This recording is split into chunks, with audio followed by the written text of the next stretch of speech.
Aduh.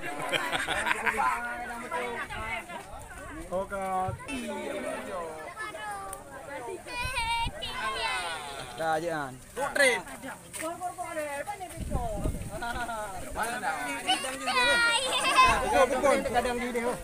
Pupun. Allahu. Hah? Anak puai, dia dengan darah.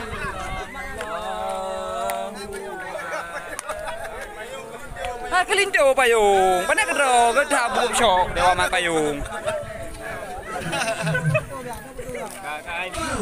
Telah tiba di kediaman Dala Baru dan kita akan menyambutnya dengan bantuan dari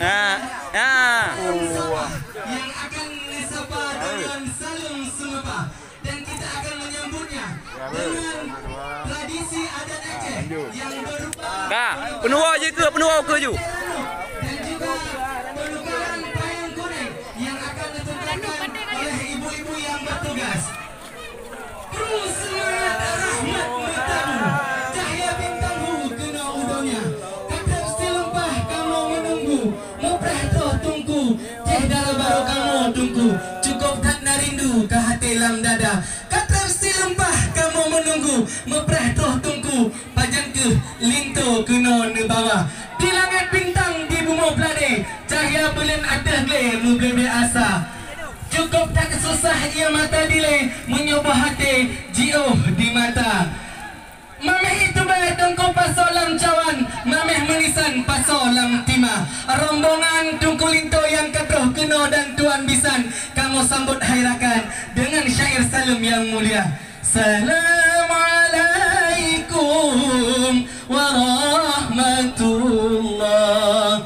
Jaro dua belah terjemalah jarolan siplo di atu ule ma'ahlul lake bangkaum dumna jarolan siplo di atu ubon. Assalamualaikum lang tegur sapa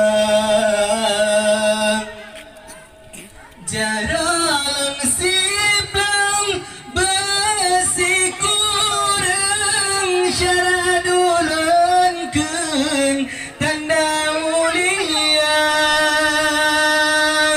jarosi kurang lembeut lapan genan to timfan ngen asong kayang jarolon lapan lembeun tujuh ranup lambung ko lonjo kedindang jarolon lapan lembeun tujuh ranup lambung ko kaget miwah netuka jarolon tujuh halilun beut tanda kakak sambut rombongan Linto Baru yang katruh kena netika.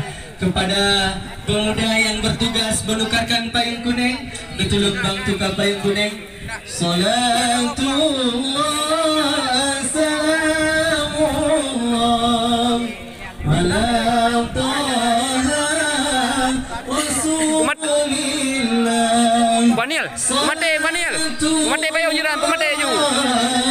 Salamullah ala yasin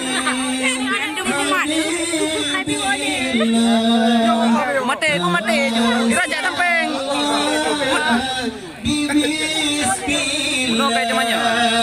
Wabil hadi rasulillah wa kulli mujahidillah bi ahlil badri ya Allah wa kulli mujahidillah bi ahlil badri ya Allah. Alhamdulillah kita telah selesai melakukan prosesi Tirimang Linto Baru. Dan mohon kepada sahabat tercinta dari Linto Baru, harap tolong dampingi Tunku Linto. Duduk obi dah dia.